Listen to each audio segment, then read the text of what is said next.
오늘 우리에게 주신 하나님의 말씀은 예레미야 20장 7절에서 13절까지의 말씀입니다.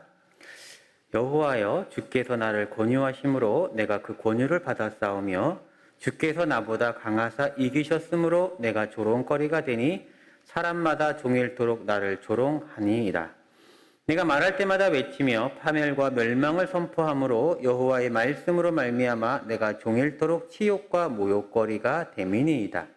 내가 다시는 여호와를 선포하지 아니하며 그의 이름으로 말하지 아니하리라 하면 나의 마음이 불붙는 것 같아서 골수에 사무치니 답답하여 견딜 수 없나이다. 나는 무리의 비방과 사방의 두려워함을 들었나이다.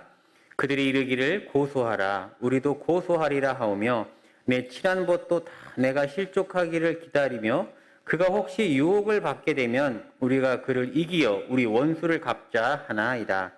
그러하오나 여호와는 두려운 용사 같으시며 나와 함께 하심으로 나를 박해하는 자들이 넘어지고 이기지 못할 것이오며 그들은 지혜롭지 행하지 못함으로 큰 치욕을 당하오리니 그 치욕은 길이 잊지 못할 것이니이다. 의인을 시험하사 그 패부와 심장을 보시는 만군의 여호와여, 나의 사정을 주께 아뢰어 싸운즉 주께서 그들에게 보복하심을 나에게 보게 하옵소서. 여호와께 노래하라, 너희는 여호와를 찬양하라. 가난한 자의 생명을 행악자의 손에서 구원하셨음이니라. 여러분, 오늘 예레미야의 말씀을 보니까 예레미야가요, 이제 사역을 포기하고 싶은 그러한 마음을 말하고 있습니다. 우리가 나눈 대로 예레미야는 가는 곳마다 조소, 멸시, 생명에 대한 협박, 육체적인 폭행, 예레미야가 생각하는 내내 이러한 어려움이 있었습니다. 그의 메시지 때문에 그렇습니다. 회개하고 돌아와라. 하나님께서 너희를 심판하실 것이다. 하나님이 만약에 너희를 심판하셔서 바벨론이죠. 바벨론 너희가 포로로 잡혀가게 되면은 순수히 항복하고 바벨론 잡혀가고 바벨론에서 포로로 생활하고 그것이 하나님의 뜻이다. 이렇게 그 예언 자체가 내용이 그러니까 그 매국노적인 예언이죠. 백성들이 듣기에 기분이 상당히 나쁩니다. 그러한 이야기를 꾸준히 하니까 예레미야의 대우가 엉망일 수밖에 없는 것입니다. 그러나 예레미야 입장에서 보면은 너무 지치는 것이죠. 사역할 때마다 너무 두렵고 피곤하고 배고프고 힘들고, 그리고 그렇게 꾸준하게 메시지를 전함에도 불구하고 전혀 변하지 않는 남유다 백성들을 보면서 이제 포기하고 싶어지는 겁니다. 말씀을 전하든지 전하지 않든지 변하는 게 없으니까 차라리 안 하는 게 낫지 않나, 이런 생각이 드는 것이죠. 예레미야는 소명을 받을 때 하나님께 첫 번째 거절했습니다. 하나님, 나는 아이라 말을 할 줄 모릅니다. 거절했어요. 근데 하나님께서 그를 강권하셨죠. 너는 아이라 말하지 말고 내가 보내는 곳에 가서 사역하고 내가 말하게 하는 바를 말하라고, 이렇게 하나님께서 그를 선지자로 세우셨습니다. 그렇게 예레미야는 선지자가 되었습니다.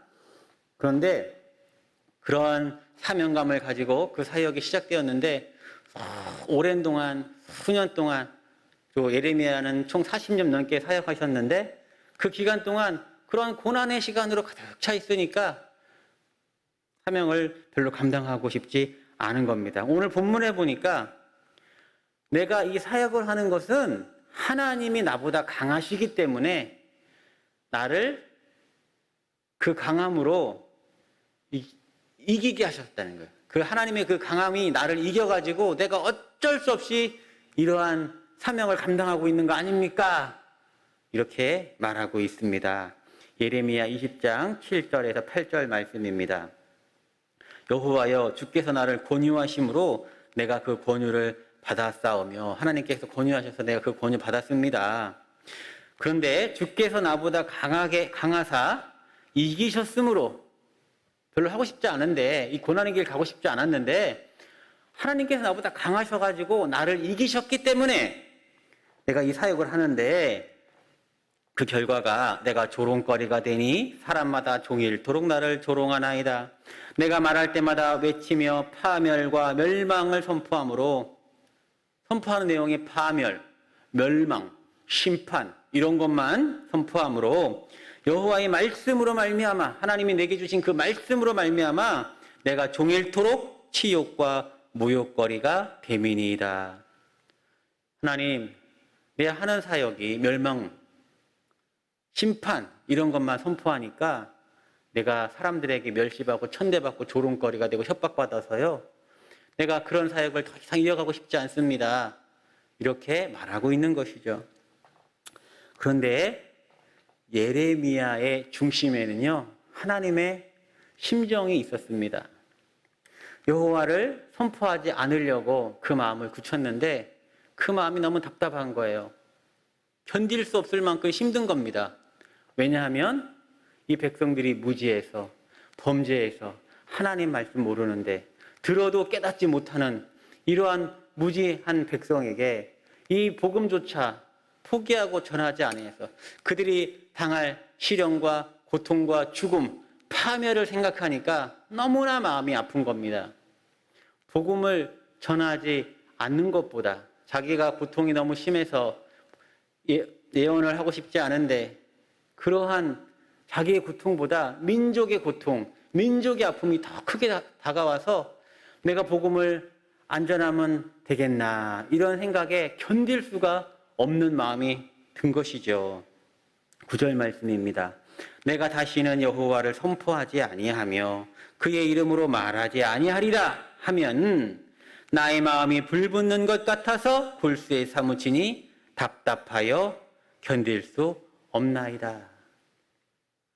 예레미야 자신만 봤을 때는 더 이상 사역을 하지 않아서 모욕거리가, 수치가, 목숨에 대한 협박을 받고 싶지 않았으면 좋겠는데, 중단했으면 좋겠는데, 만약에 그렇게 하나님의 말씀을 선포하지 아니하면, 구원을 선포하지 아니하면, 하나님의 뜻을 선포하지 아니하면 이 백성이 겪을 그 심판, 그 시련, 이것을 생각하니까 너무나 마음이 아파서 계속해서 복음을 전할 수밖에 없는 자신의 마음을 고백하고 있는 것이죠. 여러분, 이것은 하나님께서 예레미야를 선지자로 세우셨을 때 그 마음에 하나님의 심정을 부여하셨기 때문입니다. 하나님의 일을 감당하는 것이 힘들고 고통스러워도 중단할 수 없고, 끝내 감당하지 않으면 사명감, 그 사명감은요, 어떻게 생겼을까요? 어디서부터 왔을까요? 그것은 그 선지자, 사명자의 의로움 때문이 아닙니다. 그의 신실함 때문이 아닙니다. 그의 인격의 고매함 때문이 아닙니다. 그것은 하나님이 주신 마음 때문에 그래요. 모든 사역자들이 사역을 감당할 수 있는 것은 백성을 향한, 죄인을 향한, 심판받을 사람들을 향한 하나님의 그 애타는 심정, 돌아와서 살기를 바라는 그 애타는 심정이 그 사역자의, 그 사명자의 마음을 있기 때문입니다. 하나님이 주신 마음이지요. 하나님의 심정을 고백하게 되고 예레미야는 그 사역을 계속 이어가게 됩니다. 여러분, 지금은 사역하기에 힘든 시절입니다. 또 신앙생활 하기에도 힘든 시절입니다. 코로나로 인해서 예배드리는 현장이 활력을 잃었습니다. 모이지 못하지요. 또 언론에서는 기독교 이미지가 바닥입니다. 다음 세대는 교회를 점점 떠나서 다음 세대 줄어들고 있습니다. 교회 학교가 없는 교회들이 점점 늘어나고 있습니다. 아예 교회를 떠나는 가난한 성도들도 늘고 있는 실정입니다. 여러분, 이러한 모습을 보면서 우리는 어떤 마음이 듭니까? 어떤 분들은 교회를 비판하고 싶을 것입니다. 거룩하지 못한 모습이 교회에 있기 때문에 이런 사단이 난 거 아닙니까? 교회를 비판하고 싶은 성도들도 있을 것이고, 또 어떤 성도들은 세상을 비판하고 싶은 성도들이 있을 것, 교회를 탄압한다. 세상 사람들이 그 악행을 봐라. 복음을 전하여도 거절하고 하나님을 멸시하고 수없이 많이 들리는 폭행과 또 일들의 그 부모와 형제와 수없이 많은 범죄 뉴스들을 보면서 이 세상은 끝날 때가 온 거야. 동성애가 점점 득세하는 것을 보면서 마지막 때가 오는 거야. 세상을 비난하고 싶은 성도들도 있을 것입니다. 어떤 성도들은 야, 나라도 신앙생활 잘하자. 이 세상 어찌 되든지 이 세상 받아들일 것 같지 않으니까, 변할 것 같지 않으니까 나라도 신앙생활 잘하자. 이런 생각하시는 성도들도 있을 것입니다. 그러나 하나님의 뜻은 무엇일까요? 여러분, 하나님의 뜻은 동일합니다. 여전히 지금도 우리가 세상에서 빛의 역할을 감당하기 원하십니다. 세상이 변하든지 변하지 않든지 그 우리 영역이 아닙니다.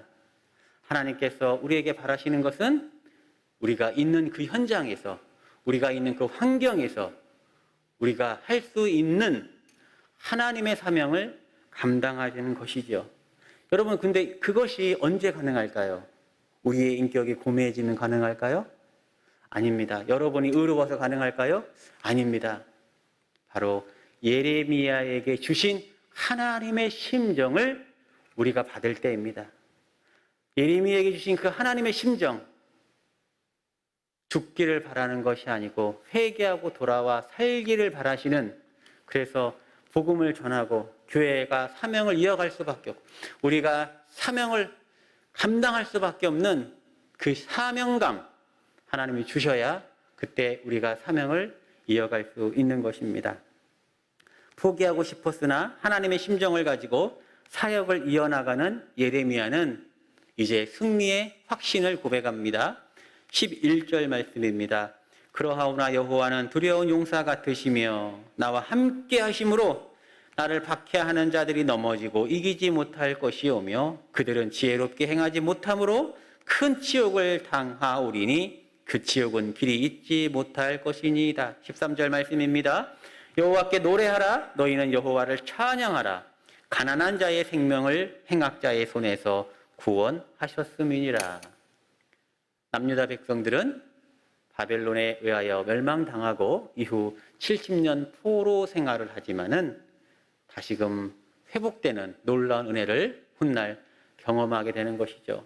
여러분, 근데 이 메시지를 예레미야는 그 사명을 다하기까지 전파하였던 것입니다. 여러분, 이 새벽 기도하시기 바랍니다. 주님, 예레미야에게 주신 그 마음을 나에게도 주옵소서. 여호와를 선포하지 아니하면 마음이 불붙는 것 같아 굴쇠에 사무치게 하여 주옵소서. 그리하여 우리의 입술을 통하여 하나님의 구원의 소식이 온 열방 가운데 충만하기를 하나님은 바라고 계십니다. 기도하겠습니다. 하나님, 그렇습니다. 우리가 사명을 감당할 수 있는 것은 또한 은혜입니다. 하나님이 주신 그 마음이 있어야 사명을 감당할 수 있음을 고백합니다.